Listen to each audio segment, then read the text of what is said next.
A solidão tem sido um dos maiores problemas emocionais da humanidade.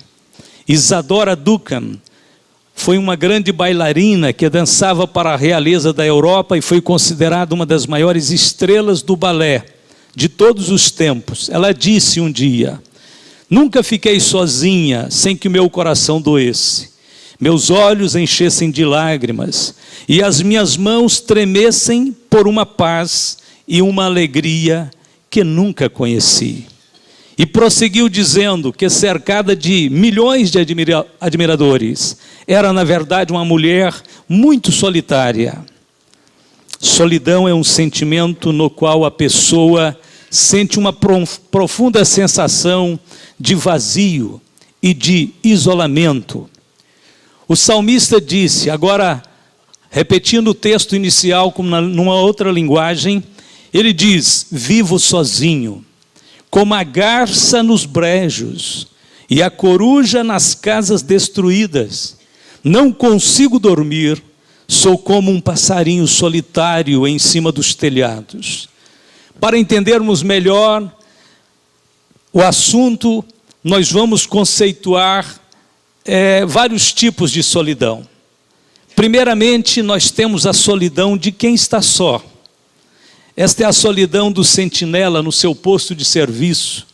É a solidão de milhares de pessoas nos hospitais psiquiátricos, dos reclusos nas prisões e de muitos idosos nos asilos. O almirante americano Richard Evelyn Byrd, que viveu no século passado, foi pioneiro da aviação e exploração polar e organização logística de expedições polares. Ele escreveu em um livro seu que foi muito lido, chamado Alone, em inglês, que significa sozinho. Ele escreveu sobre o tempo em que ele passou confinado no Polo Sul. Morava sozinho em uma cabana, literalmente enterrada na calota glacial do Polo Sul. Passou 5 meses lá. Os dias ali eram tão escuros quanto as noites. Não existia nenhuma criatura viva de qualquer espécie em um raio de 160 quilômetros. O frio era tão intenso que ele ouvia a respiração dele congelar e cristalizar quando o vento soprava na direção do seu rosto. Para conservar a sua sanidade mental, como não havia muita distinção entre noite e dia, ele tentava cronometrar as horas em que ele permanecia acordado. E quando ele sentia que era hora de desligar o lampião para demarcar o início da sua noite, ele fazia todo um projeto das suas atividades nas 8 horas que se seguiriam aquele período que ele considerava noite. E ele fazia isso todos os dias, antes de apagar o lampião. E ele dizia: eu tive que fazer isto como uma rotina para manter a minha sanidade mental. Ele escreveu um livro que muitos leram e meditaram sobre essa questão da solidão. A solidão de quem está só é esta solidão. Mas existe um segundo tipo de solidão. É a solidão de quem vive em sociedade. A solidão de quem vive em sociedade é muito pior do que a solidão de quem está só. Porque ela acontece em meio a grandes cidades, movimentações de pessoas. Ela pode acontecer num condomínio de luxo ou numa favela. Pode acontecer numa mansão, como também em um barraco.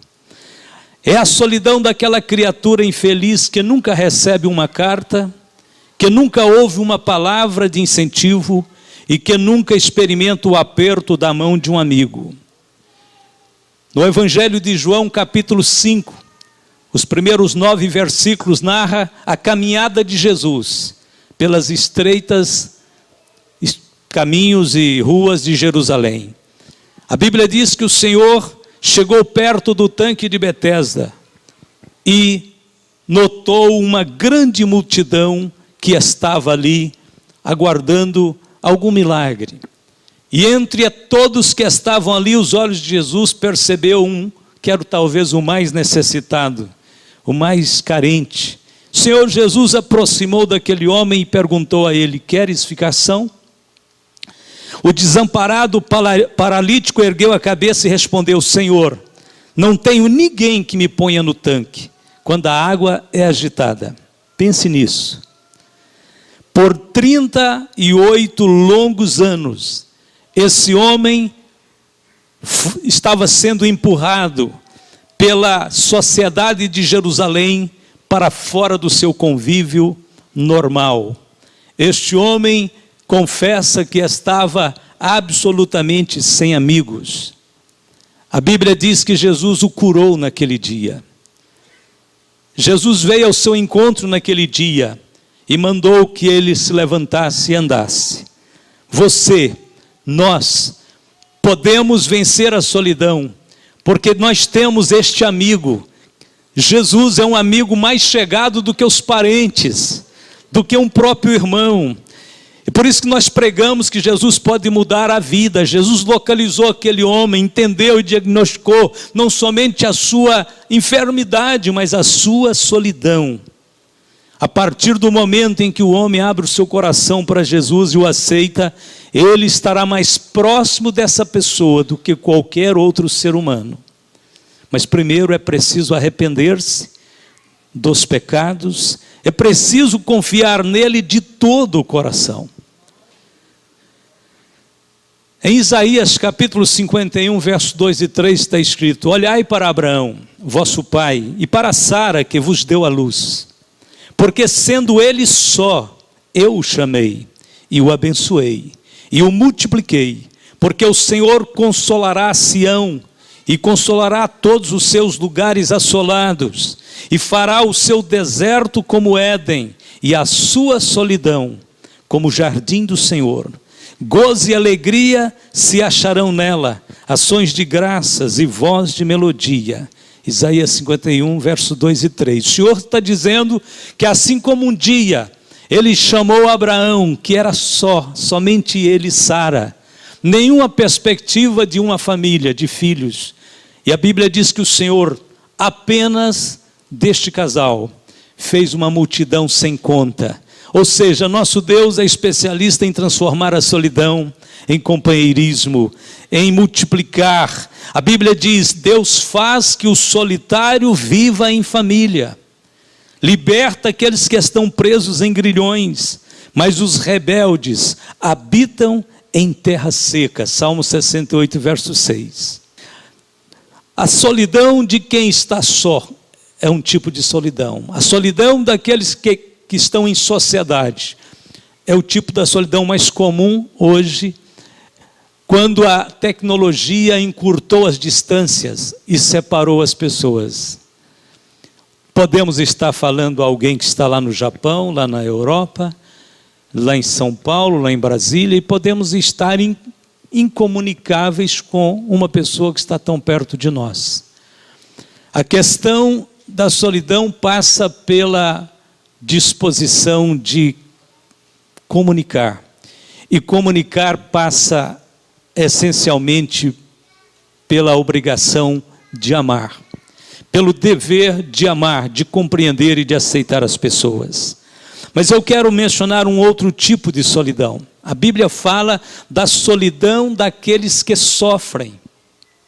Quase todas as doenças trazem consigo o sentimento de desamparo e solidão. Mas tem uma doença na Bíblia que ela exigia o total isolamento daquela pessoa, da sua família, da sociedade, da igreja, enfim, de todo o convívio social, que era a lepra. O leproso tinha que viver pelas cavernas, pelas beiras de estradas, e não somente ele tinha que padecer com uma doença terrível, como também ele era estigmatizado como uma pessoa imunda, rejeitável, perfeitamente e legalmente rejeitável para os moldes daquela época. Em Levítico capítulo 13, verso 46, diz assim: por todos os dias em que a praga estiver nele, será imundo. Imundo é, habitará só, a sua habitação será fora do arraial. Há mais ou menos 100 anos atrás, Deus enviou uma missionária americana para a Libéria, na África, e ela deparou com uma população na Libéria essencialmente e grandemente elevada de leprosos. E como ela não achava uma abertura para começar a pregar o evangelho, vamos dizer assim, pelas vias comuns para a sociedade daquele lugar, ela começou a perceber que todas as noites havia um barulho no fundo do seu quintal, na casinha onde ela alugara para começar o trabalho missionário. Ela ouvia um barulho e ela começou a vigiar para ver que barulho era aquele que acontecia à noite. Ela percebeu que eram os leprosos, que tinham que viver nas cavernas, nos lugares ermos, que vinha procurar comida, escondido, porque se a população notasse a infiltração deles na sociedade, eles seriam apedrejados, mortos. Então eles procuravam comida, restos de comidas. A missionária Florência começou a observar que eram seres humanos, deformados, que estavam, alguns em graus adiantados de destruição da doença. E ela, bondosamente, como uma verdadeira cristã, começou a colocar comida lá no lugar por onde eles entravam no seu quintal. De propósito, propositalmente ela começou a deixar comida ali. E eles começaram também a perceber que alguém fazia aquilo por eles. De maneira que eles começaram a se tornar amistosos. E começaram a sentir que naquela casa tinha alguém bondoso. Lentamente ela conseguiu aproximar desses leprosos que estavam já totalmente traumatizados, pensando que ela poderia jogar pedras nele, paus, mas ela, ao invés de fazer isso, os atraiu. E começou a pregar o evangelho para os leprosos. Não demorou muito, foi aparecendo outros que ela pediu que, se eles soubessem aonde estavam, que podiam vir buscar comida. Em pouco prazo havia uma centena deles. Eram muitos leprosos naquela época na Libéria. E ela então disse: nós precisamos de um lugar para vocês reunirem, para nós orarmos, para ouvirmos a palavra de Deus e vocês começarem a ter algum abrigo e alguma assistência. E eles se dispuseram com todas as suas feridas, disseram: nós ajudaremos a senhora a construir este lugar. Ela conseguiu ganhar materiais, madeira, tijolos, e eles, feridos, trabalhavam dioturnamente para construir o que seria um templo e uma estalagem para muitos deles. Rapidamente, a cidade ficou parada olhando aquele movimento, dizendo: nunca ninguém fez isto aqui. Florência conseguiu construir o templo e alguns abrigos, e imediatamente ela começou a reuni-los em cultos. E ela escreveu nessa época para a sua igreja nos Estados Unidos, dizendo: são os cultos mais lindos que eu já vi. As pessoas são, para a gente olhar com os olhos, são aparentemente feias, mas elas têm uma beleza tão grande, que Jesus está agradando deles e já começou a batizar os leprosos com o Espírito Santo. Eles eram batizados com o Espírito Santo antes de ser curados. Eu tenho para mim que Jesus estava dizendo: eu os aceito da forma como vocês estão chegando aqui. Depois Jesus começou a curar. Todos, muitos, centenas deles foram sendo curados. Mas o que me chamou a atenção quando eu li essa história a primeira vez é que primeiro Jesus começou a batizá-los com o Espírito Santo. E não passou muito tempo, Florência Tiarte foi condecorada naquele país como uma benfeitora da humanidade, porque somente ela, em longos anos, talvez séculos, foi enviada ali para fazer esse trabalho. Ela viveu a sua vida inteira ali, vendo Jesus fazer grandes milagres a estas pessoas que antes eram leprosas. A Bíblia diz que um dia Um desses leprosos confinados ao isolamento, à solidão e à doença. A solidão daqueles que sofrem.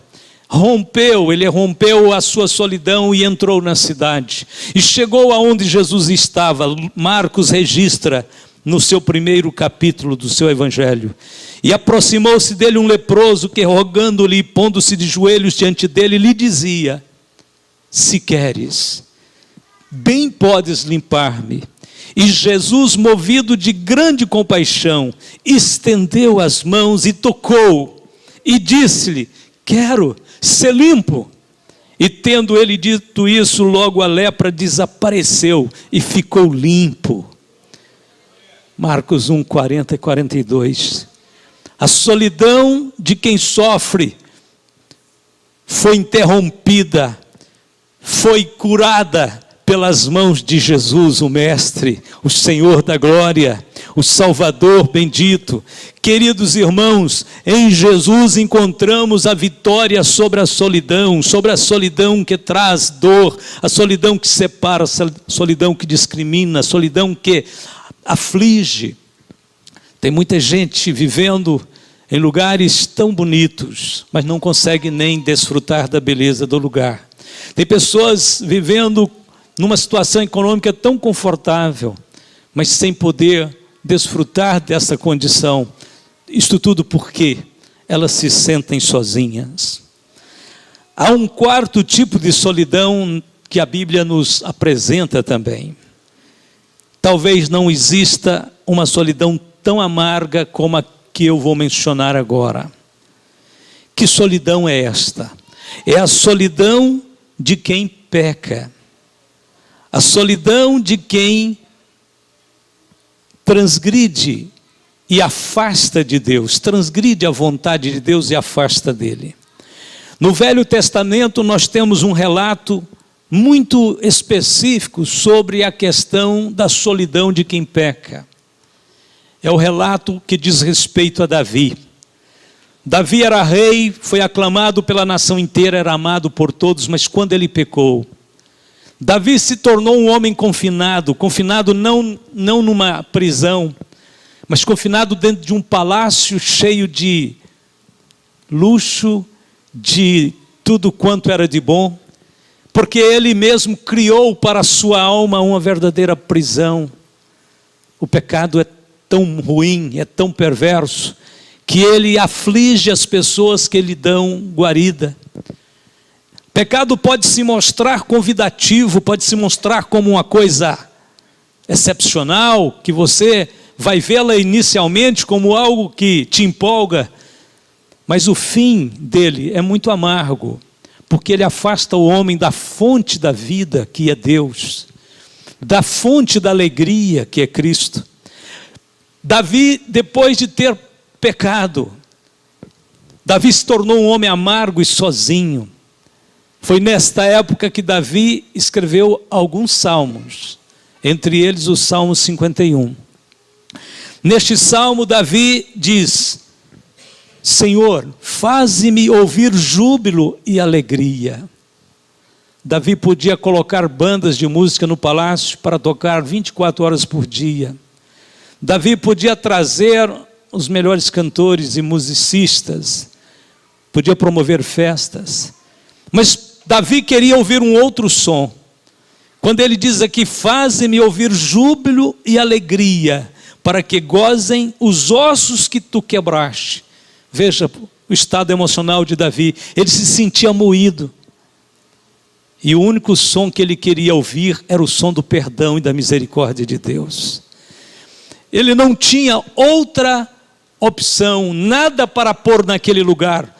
Aquilo que sai da nossa vida, aquilo que nós perdemos por conta do pecado, não tem nada mais que pode suprir, senão uma reconciliação com Deus, senão um retorno ao nosso estado original, ao nosso estado de comunhão com Deus.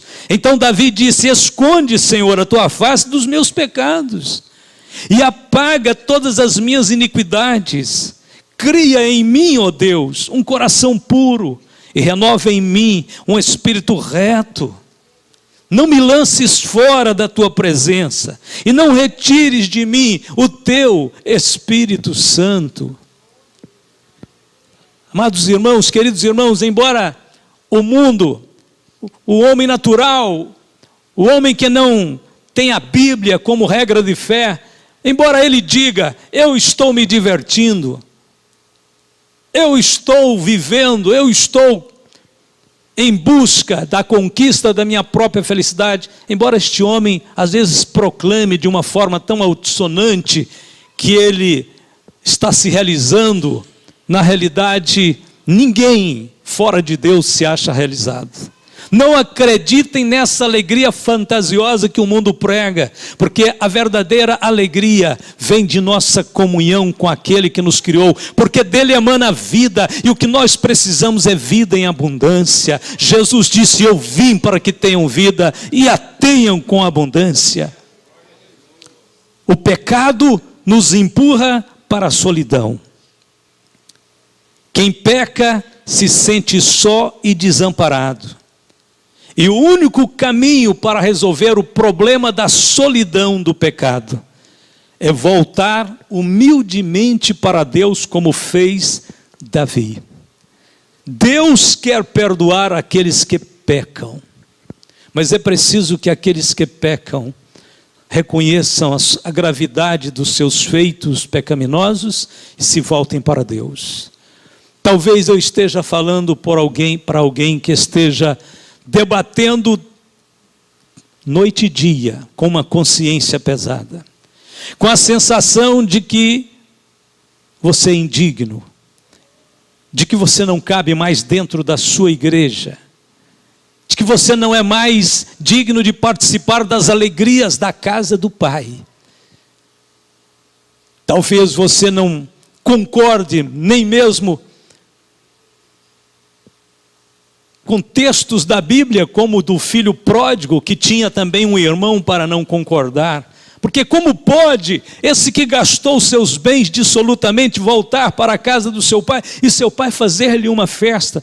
Talvez a gente não compreenda isso, porque dentro do nosso coração, nós às vezes usamos um peso maior e mais inadequado para julgar a nós mesmos. Não é assim que Deus nos julga. O pecado não nos faz tanto mal como faz para Deus. Mas por outro lado, nós demoramos muito para aceitar e compreender o perdão. Quando Deus, que é um ser absolutamente santo, Ele, quando se volta para você e você se volta para Ele, Ele aplica o seu perdão imediato e completo. Nós não somos assim e achamos que Deus também não devia ser assim, mas Deus de fato é perdoador. Deus de fato é santificador daqueles que pecam, daqueles que erram. O Senhor disse em Isaías capítulo 1, verso 16 a 18, para uma nação que estava afundando no pecado, para um povo que antes temia a Deus e agora tinha afastado de Deus, para um povo que antes adorava a Deus de coração e agora estava adorando a Deus de forma formal e de forma completamente artificial. Mesmo para este povo, Deus vem carinhosamente, bondosamente e diz, lavai-vos, purificai-vos, tirai a maldade de vossos atos de diante dos meus olhos e cessai de fazer o mal. Aprendei a fazer o bem, praticai o que é reto, ajudai o oprimido, fazei justiça ao órfão, tratai da causa das viúvas. Vinde então e argui-me, diz o Senhor, ainda que os vossos pecados sejam como a escarlata, eles se tornarão brancos como a neve. Ainda que sejam vermelhos como o carmesim, eles se tornarão como a branca lã. Deus pode purificar os nossos pecados. O pecado está oprimindo, o pecado está te amarrando, te amordaçando. Largue-o, abandone-o, corra para Deus. Jesus já preparou o meio para santificá-lo novamente, para tornar você digno de todas as bênçãos de Deus. Você não pode ficar privado desta comunhão, desta alegria, deste convívio. Você é importante para Deus. O diabo mentiu para você quando disse que Deus não mais se preocupava com você. Era mentira do diabo, porque Deus nunca se esqueceu de você. O Senhor disse: eu tenho teu nome gravado nas palmas de minhas mãos. O Senhor disse: pode uma mulher esquecer do filho que tanto ama? Ele disse: sim, isso até pode chegar a acontecer, embora seja muito difícil, mas eu todavia jamais me esquecerei de ti. O pecado, a solidão que o pecado traz é horrível, mas ela pode ter fim. No Novo Testamento temos o relato do pecado de um homem muito amado, muito querido de Jesus, mas ele pecou. Pedro. O apóstolo Pedro era um dos apóstolos que mais chamava a atenção de Jesus. Falava muito, fazia muitas promessas, muitos propósitos, mas Jesus sabia quem era Pedro, sabia que ele era fraco, sabia que ele não era tão corajoso como aparentava ser. A Bíblia diz que na noite da ceia o Senhor falou no meio de todos: vocês todos vão escandalizar de mim, vão fugir, vão me abandonar só. Pedro foi o único que levantou e disse: eu nunca farei isso, nunca, jamais, Senhor, irei contigo até a morte. Jesus disse: Pedro, eu já estou orando ao Pai para que a tua fé não desfaleça.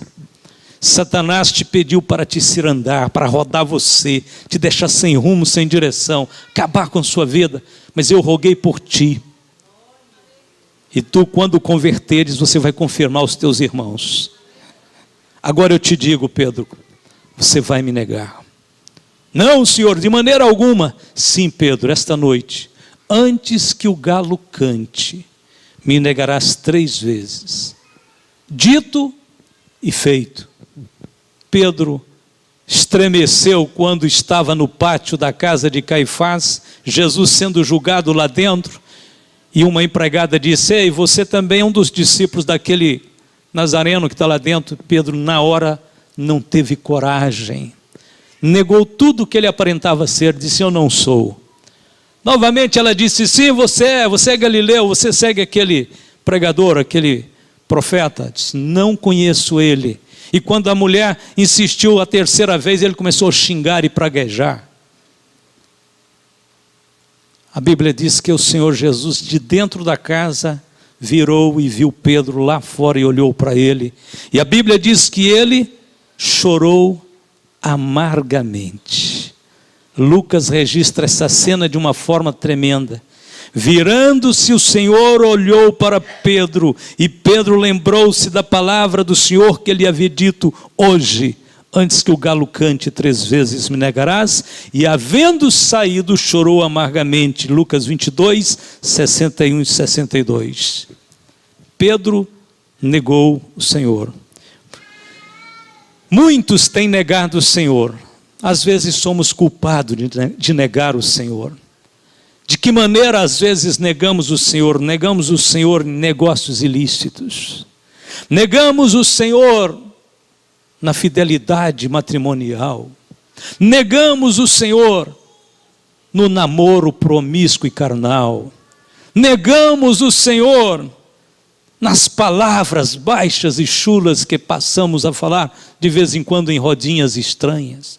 Negamos o Senhor quando nos divertimos com coisas pelas quais Jesus morreu e sofreu ali na cruz. Sofreu e morreu na cruz por elas, mas nos divertimos com elas. Negamos o Senhor nas intenções, nos propósitos, nas palavras. Você e eu não podemos dizer que nunca temos negado o Senhor. Em um momento ou em outro, temos que voltar atrás rapidamente. Temos que pedir perdão, temos que reconciliar com o Senhor, para que o diabo não venha cirandar com ninguém. Muitos então têm negado o Senhor. Pedro sentiu-se sozinho depois do seu pecado. Chorou amargamente. Por quê? Provavelmente porque ele sabia que Jesus não era merecedor daquela traição, daquele abandono. Provavelmente Pedro tenha chorado amargamente, também por pensar que possivelmente Jesus não o perdoaria mais. Porém, a Bíblia diz que existe perdão para todos os que pecam, até mesmo para Pedro. A Bíblia diz: mas se andarmos na luz como Ele na luz está, temos comunhão uns com os outros, e o sangue de Jesus Cristo, seu Filho, nos purifica de todo o pecado. Se dissermos que não temos pecado nenhum, enganamo-nos a nós mesmos, e a verdade não está em nós. Se confessarmos os nossos pecados, Ele é fiel e justo para nos perdoar os pecados e nos purificar de toda injustiça.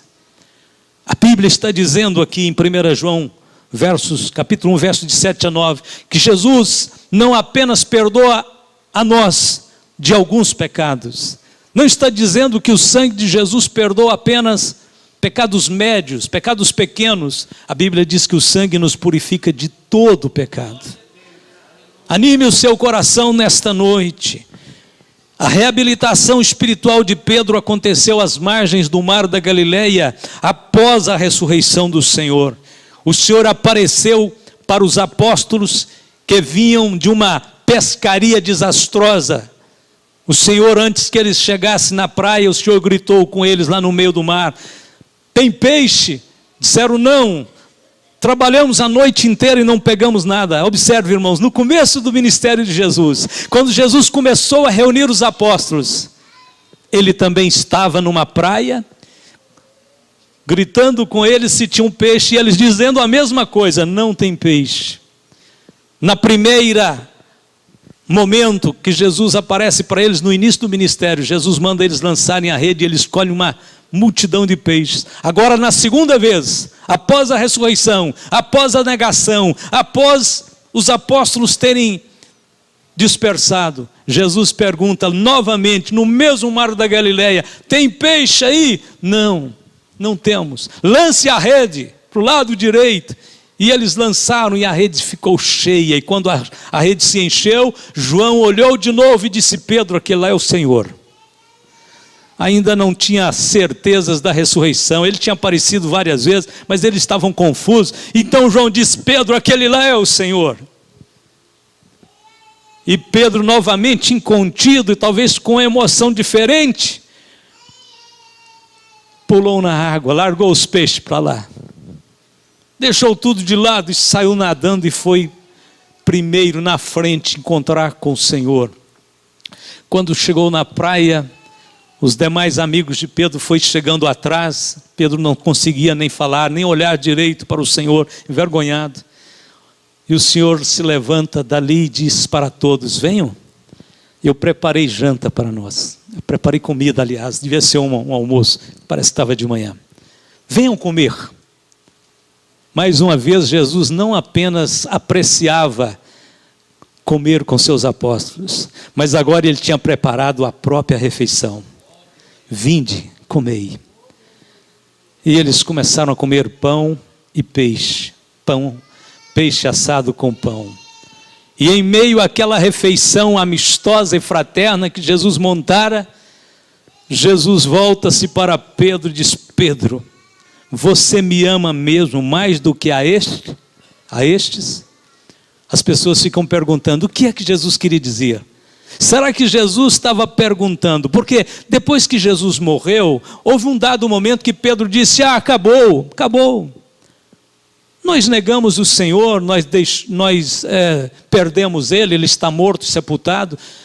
Acabou, vamos pescar novamente, vamos voltar novamente para as redes. Lembra que Jesus tinha chamado Pedro lá atrás, lá no início, dizendo: você vai ser um pescador de homens. Você não vai mais pescar peixe, você vai ganhar almas para o meu reino. E Jesus chamou Pedro e todos os apóstolos para serem pregadores. Mas Pedro, depois da morte de Cristo, volta para o mar, para os peixes. E alguém pensa, imagina que Jesus, quando disse: Pedro, tu me amas mais do que a estes, Jesus apontou para os peixes. Ou seja, você estava deixando toda a esperança que eu coloquei no coração de vocês e voltou à pesca. Você me ama mais do que estes peixes? Outros pensam que Jesus estivesse apontando para os amigos de Pedro, para os outros apóstolos. Porque Pedro tinha dito, mesmo que estes te neguem, Senhor, eu jamais te negarei. Então, possivelmente, Jesus poderia estar dizendo, Pedro, você me ama mais do que eles? Ou seja, por que você me negou? Você me ama realmente mais do que eles? Nós não sabemos. Jesus pode ter apontado para os dois elementos. Os apóstolos, os peixes, que na realidade tudo estava muito entrelaçado com a vida de Pedro. O apóstolo Pedro não pensa duas vezes e ele diz, Senhor, tu sabes que te amo. Disse Jesus então, apacenta minhas ovelhas, cuida da minha obra, faz o que eu te pedi para fazer. Jesus repete esta pergunta por 3 vezes, e depois da terceira vez, Pedro parece que entende a moral da história, o processo. Ele tinha negado Jesus 3 vezes, não conheço, não sei quem é. E Jesus, de forma terapêutica, tira de Pedro a confissão, eu te amo mais do que estes, eu te amo mais do que todos, eu te amo mais do que os peixes, eu te amo mais do que todas as coisas.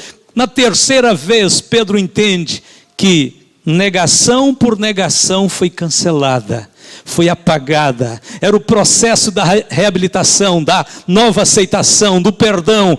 Pedro estava percebendo que Jesus estava guiando ele no processo de se recolocar na sua posição de escolhido, de salvo, de perdoado, de apóstolo, de homem de Deus.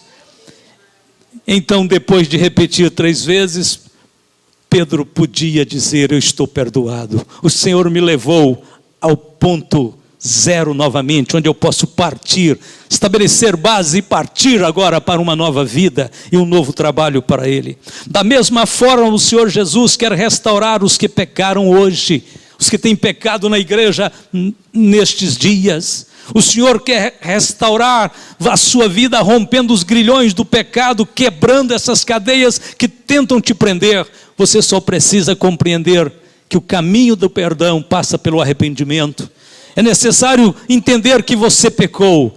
Confesse e diga, sim, Senhor, pequei. Renda-se a Ele, porque o perdão de Deus já está preparado para você. O Senhor já preparou tudo para você. Mas vamos fazer a conclusão com a quinta conceituação de solidão.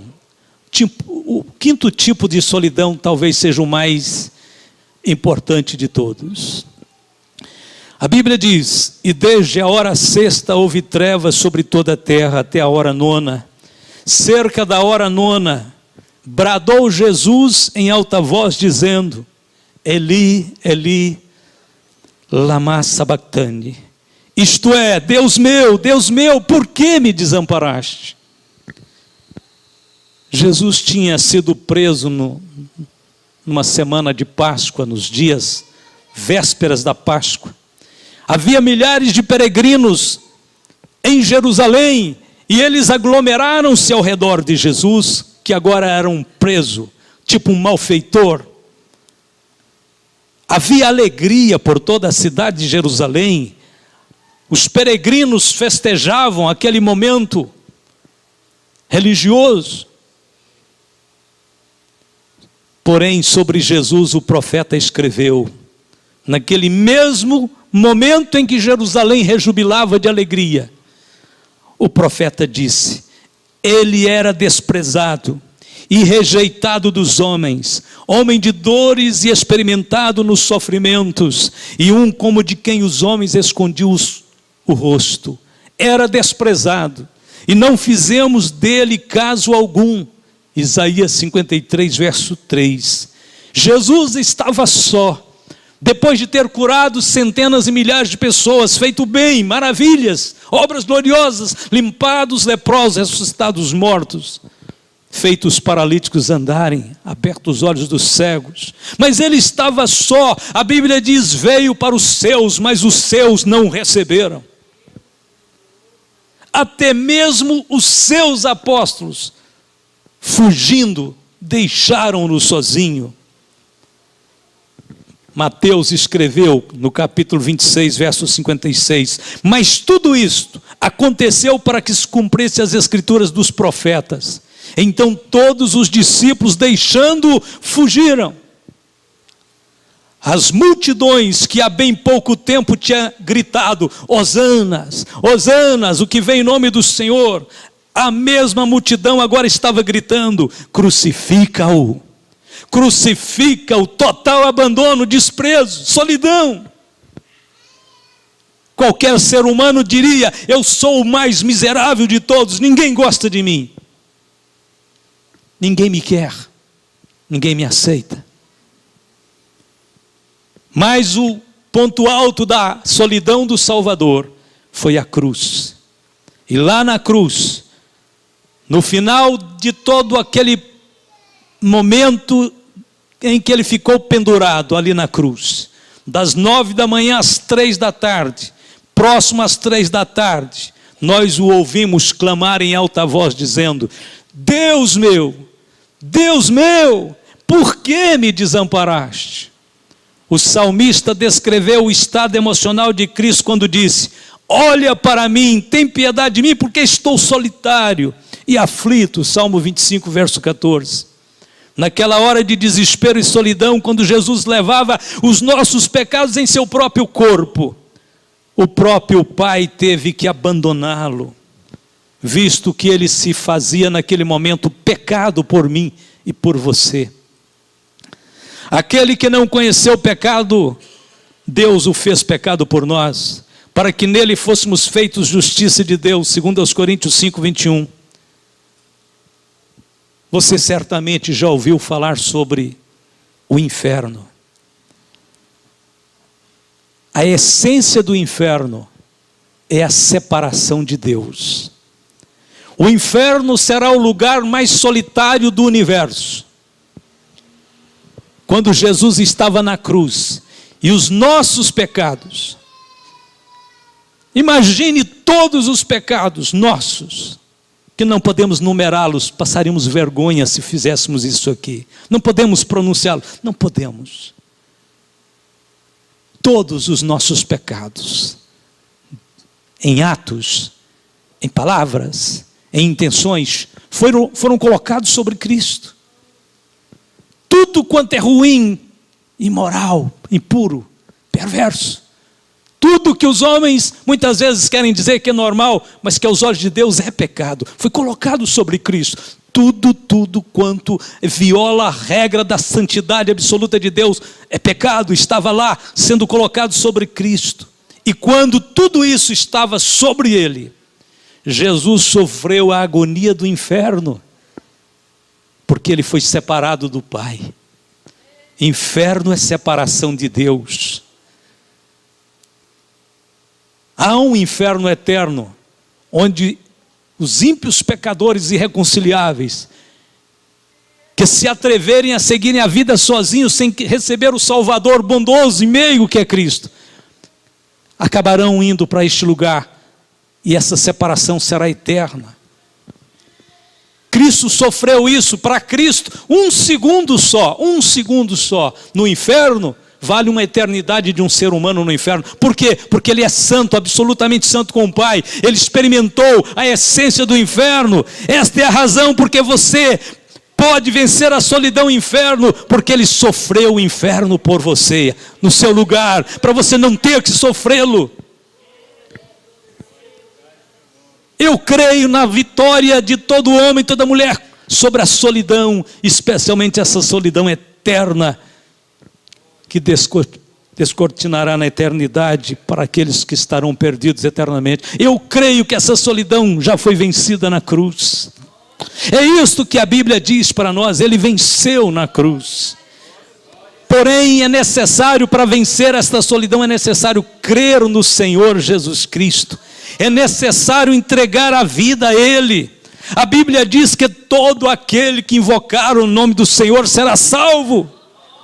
Até mesmo aquele ladrão, malfeitor, que estava ali também morrendo, invocou o nome do Senhor, e Jesus disse para ele: você vai estar comigo no paraíso. Eu não vou entrar no paraíso sozinho, te levo comigo, porque aquele homem crê no Senhor Jesus Cristo. Crê, será salvo tu e a tua casa. Pedro escreveu: em nenhum outro há salvação, porque também debaixo do céu nenhum outro nome há dado entre os homens pelo qual devamos ser salvos. Atos 4:12. Filipenses 2, verso 9 a 11. Pelo que Deus também exaltou soberanamente e lhe deu um nome que é sobre todo nome, para que ao nome de Jesus se dobre todo o joelho dos que estão nos céus e na terra e debaixo da terra, e toda língua confesse a Jesus, que Jesus Cristo é o Senhor, para a glória de Deus Pai.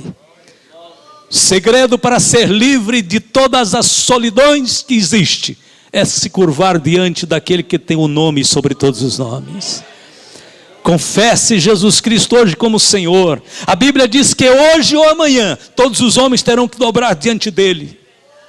Então eu prefiro dobrar diante do meu Salvador amado, glorioso hoje, e dizer: tu és Senhor da minha vida.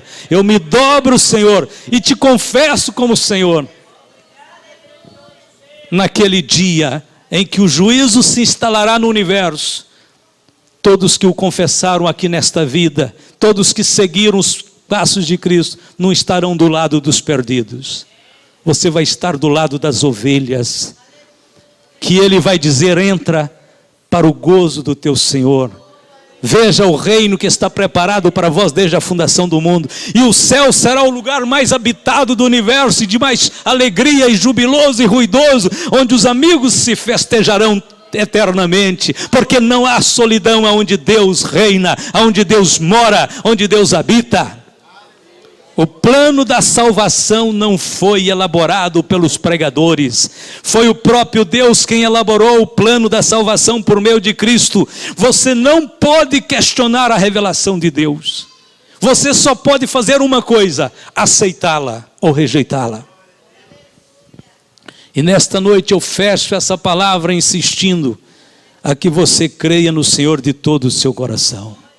Eu vou convidar você para ficar de pé nesse instante. Preste atenção neste último texto que eu vou mencionar. A Bíblia diz assim: se com tua boca confessares ao Senhor Jesus, e em teu coração creres que Deus o ressuscitou dos mortos, serás salvo. Visto que com o coração se crê para a justiça, e com a boca se faz confissão para a salvação. Romanos 10, 9 e 10. Deus te deu todas as condições para confessar o nome dele. A minha pergunta é esta: você quer aproveitar neste momento e confessá-lo como Senhor da sua vida? Você quer aproveitar este momento para render a sua vida a Cristo? Você quer sair deste caminho, desta vida confinada, apertada que você vive, em que um fardo pesado sempre está sobre os teus ombros e você se sente tão sozinho e sozinha? Você quer sair daí e encontrar o verdadeiro amigo que será sempre com você? Eu quero fazer o apelo hoje. Quantos nessa noite querem receber Jesus Cristo como o Senhor da sua vida? Levante a sua mão bem alto onde você estiver. Deus abençoe minhas irmãs. Mas alguém nesta noite veio aqui e quer abraçar o Cristo vivo? Levante a sua mão bem alto para que nós saibamos. Deus abençoe, irmã. Deus abençoe. Vamos fazer melhor ainda. Eu vou pedir, irmãos, que venham com as pessoas que hoje querem receber essa dádiva gloriosa de Cristo, vindo à frente. Por favor, venha até aqui, mais perto. Vou pedir a alguns obreiros que desçam para receber essas pessoas. Nós vamos orar por você. Venha, irmã. Venha, irmão. Você que levantou a mão, venha à frente. Você que não levantou ainda, pode vir. Nós vamos orar por todos. Senhor Deus, Pai Todo-Poderoso, que estão irmãos e irmãs, Senhor queridos, que vieram em busca, Senhor, deste conforto espiritual, dessa presença restauradora do Senhor. O Senhor que cura, o Senhor que sara, o Senhor que perdoa.